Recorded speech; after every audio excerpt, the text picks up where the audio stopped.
So it has to, box plot has to be for a measure.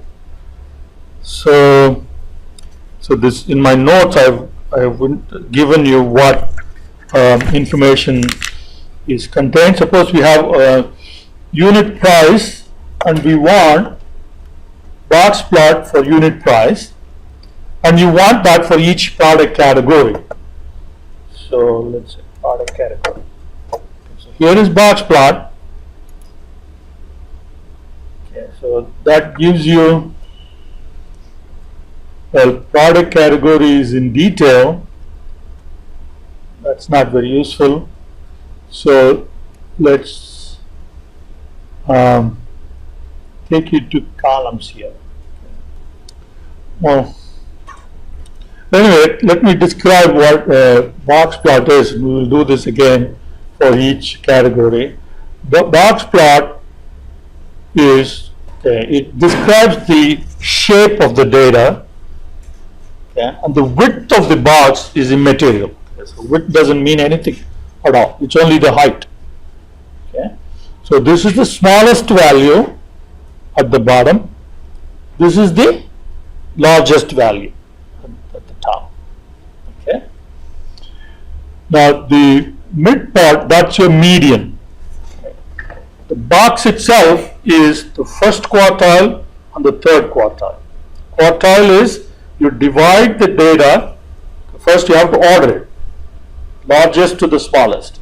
So the bottom 25% of the data. Suppose you have, if you have 100 observations, the bottom 25 and the top 25. The bottom 25 is first quartile, the top is the fourth quartile, and the transition points, the point where you go from the bottom quarter to the second quarter, that's Q sub 1, the first quartile. And you go from the second to the third, that's your Q sub 2, second quartile, that's median. You go from the third to fourth, that is Q sub 3, third quartile. So you draw a box from Q3, so that's Q sub 3 to Q sub 1. Then you draw a median line, Q sub 2. Then you draw a whisker to the top value and to the bottom value. Okay. And sometimes you can do even more by having 1.5 interquartile range. The idea being that you want to plot the outlier. Suppose if there are some values which are really at the top or the bottom, you want to plot them also in your plot. So by looking at the box plot, we can tell whether there is a skew or not. Here you see most of the values are here, and then there is a longer upper quartile than the bottom one. So you can see the data is skewed to the right, skewed to the higher side.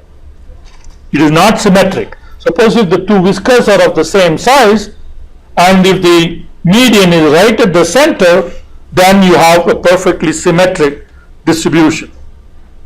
Okay. So by looking at the box plot, we can tell what kind of distribution we have in the data. So that's what box plots are used for. Okay. So we'll do more detailed box plot next time. Okay, so this is the box plot that we did last time.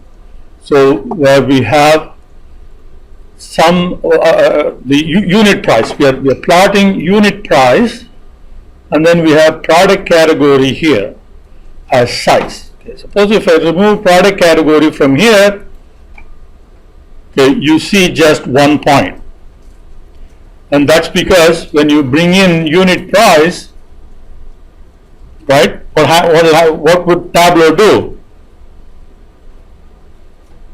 Okay. Tableau will sum your measure to the level of detail. Right?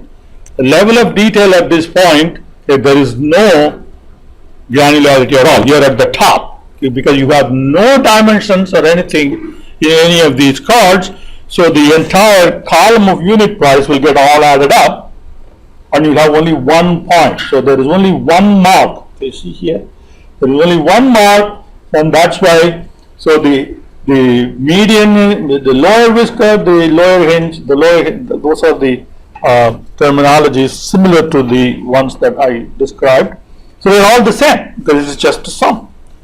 Okay, now when you bring in product category into size, okay, so now we have 3 points, one for each category. Okay, there is furniture, technology, and office supplies, right? Those are the 3. So you would see now, even though there are only 3 points, it's figuring out the intermediate values. Okay, so you can calculate these. So this will be the largest value is 410, 763. The smallest is 186, 325, and so on. Okay. Now, if you bring in product subcategory,